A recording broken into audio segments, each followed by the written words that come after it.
wabarakatuh. Waalaikumsalam warahmatullahi wabarakatuh. Terima kasih Ibu-ibu. Terima kasih sudah datang di tempat ini untuk berkumpul bersama. Kita akan membahas hari ini melaksanakan pertemuan peningkatan kemampuan keluarga dengan modul pengasuhan dan pendidikan anak. Oke, bisa mungkin sebelah menyebelah saja berunding, saling tanya jawab atau berdiskusi sama temannya. Bisa mungkin tanya, saling bertanya dan saling menjawab satu sama lain. Beritahu saya hal-hal apa yang paling membahagiakan yang pernah Ibu rasakan sebagai orang tua, dan hal-hal apa saja yang paling menyulitkan yang pernah Ibu rasakan sebagai orang tua. Semua punya anak? Punya. Oh iya. Oke, bisa mungkin berdiskusi. Ya. Oke. Sudah ada? Sudah ada? Oke, coba Ibu yang di sini. Hal apa yang paling membahagiakan sebagai orang tua? Ketika anak dapat berprestasi. Ketika anak dapat berprestasi. Oke, terima kasih. Apa Bu? Jangan pakai malu-malu karena saya tidak gigit juga. Saya tidak bilang juga. Ternyata kalau bicara sama saya cuma apa Bu? Yang paling membahagiakan sebagai orang tua apa? Itu kalau ada anak kita suruh langsung didengar.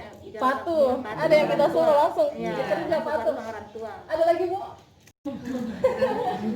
Apa lagi kira-kira, coba ingat-ingat lagi kembali hal-hal apa yang paling membahagiakan sebagai orang tua yang pernah Ibu rasakan? Masih ada? Oke. Terima kasih Bu. Kalau hal-hal yang paling membahagiakan, ada hal-hal yang paling menyulitkan sebagai orang tua? Ada. Apa itu? Biasanya kalau disuruh bantah, sekolah dia sampai di sekolahnya. Oh, tidak sampai di sekolah, berarti dia disuruh tidak patuh. Sering kan, kita dipanggil menghadap lagi. Oke. Ada yang lain? Ada yang lain? Bandel, nakal. Bandel dengan nakal disuruh tidak patuh sama orang tua. Nakal. Oke. Yang pertama, cara pertama untuk menjadi orang tua yang lebih baik adalah dengan mengingat hal-hal yang membahagiakan. Ingat hal-hal yang membahagiakan, pasti pernah ada di Bu. Hal-hal yang membahagiakan. Nah, untuk menjadi orang tua yang lebih baik, cara yang pertama mengingat hal-hal yang membahagiakan. Oke, kalau saya bilang hai, jawabannya halo. Nih, kalau saya bilang halo, jawabannya hai. Bagus. Kalau dibilang tepuk salut bagaimana Bu? Tepuk salut. Salut. Pernah?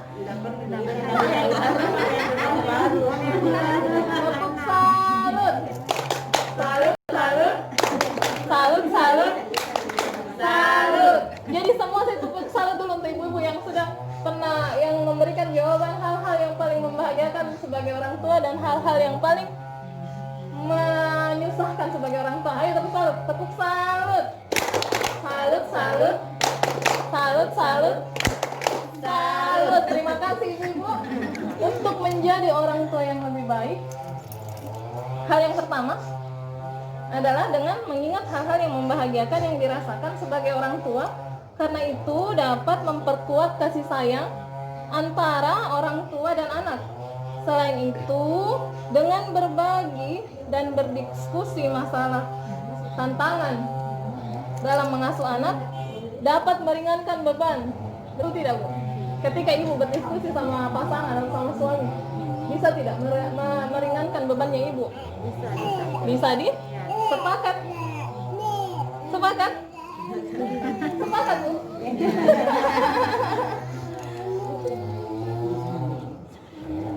Selalu mengingat hal yang menyenangkan yang dirasakan sebagai orang tua dan mau berbagi kesulitan yang dihadapi sebagai orang tua dengan pasangan. Semoga bisa diterapkan ini Bu. Kita sama-sama belajar menjadi orang tua yang lebih baik dengan cara mengingat hal-hal yang membahagiakan sebagai orang tua dan dengan cara berdiskusi dengan pasangan atau suami, Bu. Oke. kita akan berdiskusi bagaimana cara memahami pentingnya menyamakan antara perkataan dan perbuatan.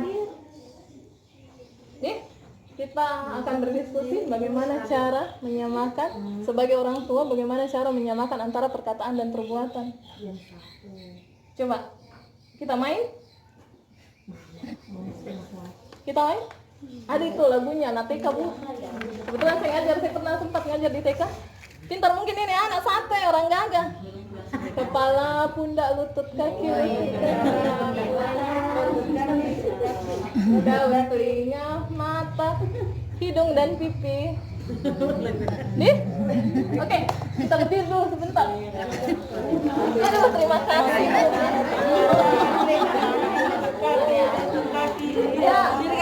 Oke, Belajar berapa sekolah? Belajar namanya belajar. terima kasih, Mas.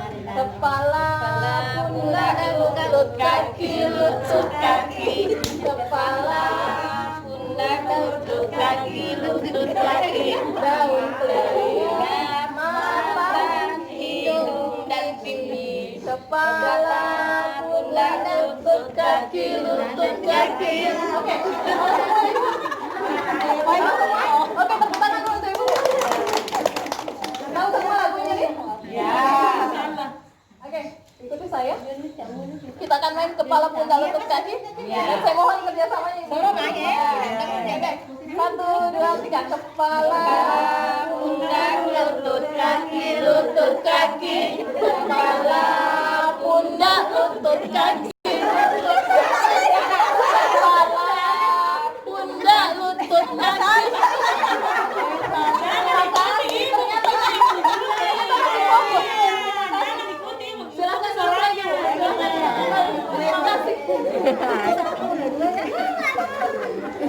Bagaimana rasanya main? Bagaimana rasanya main? Perasaannya?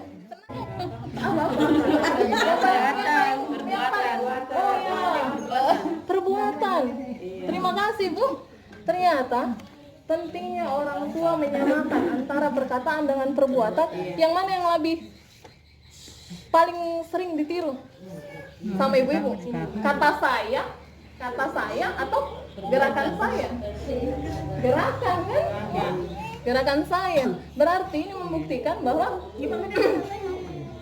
kalau hanya perkataan yang kita sampaikan sama anak, insya Allah tidak masuk di telinganya, Budi. Tapi kalau kita contohkan dengan perilaku, seiring antara perkataan dengan perilakunya ibu, bapak di rumah sama anak-anak pasti akan ikut sama kita. Betul tidak? Betul tidak? Jadi pentingnya untuk menjadi orang tua yang lebih baik, penting untuk kita semua belajar menyamakan antara perkataan dan perbuatan. Misal, ibunya marah sama anaknya soal bohong. Dek, jangan soal bohong. Kalau ada PR di rumah, kalau ada PR di sekolah, bilang sama ibu. Tiba-tiba ada tetangganya datang. Itu masih di situ, masih di hari yang itu. Cuma berselang 5 menit kemudian datang tetangganya. Ibunya bilang sama anaknya, Dek, bilang sama Ibu Ani, ibu tidak ada di rumah. Itu tandanya apa, Bu? Berbohong. Itu sudah mencontohkan bahwa perkataan orang tua dengan perbuatannya orang tua sudah tidak sama. Paham? Bisa dimengerti, Bu? Jadi berarti untuk menjadi orang tua yang lebih baik, cara yang pertama mengingat hal-hal yang menyenangkan sebagai orang tua, dan cara yang kedua menyamakan antara